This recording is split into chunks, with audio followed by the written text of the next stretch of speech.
আসসালামু আলাইকুম। কি অবস্থা সবার, কেমন আছেন সবাই? তো সবারই জুম্মা মোবারক। তো আজকে আবার আপনাদের জন্য আমার লফটের একটা আপডেট, এই আর কি।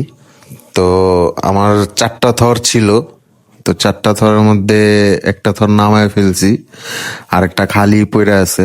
আর 2 পেয়ার কবুতর থরে আছে, এদের মধ্যে এক পেয়ার হচ্ছে আপনার বাচ্চা ফুটছে, 2-1 দিন হয়েছে, আর এক পেয়ার উমে বসা ডিমে।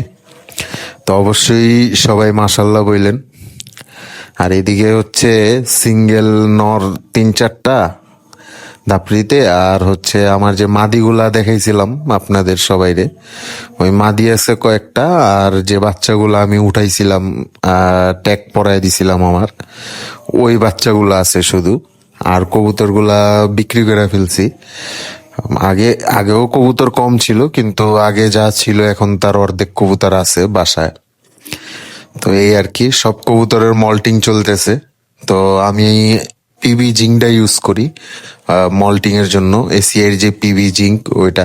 আপনারা কে কি ইউজ করেন মল্টিং এ অবশ্যই সবাই জানায়েন। আর হচ্ছে অবশ্যই আমার জন্য, আমার কবুতরগুলোর জন্য সবাই দোয়া করেন। আসসালামু আলাইকুম।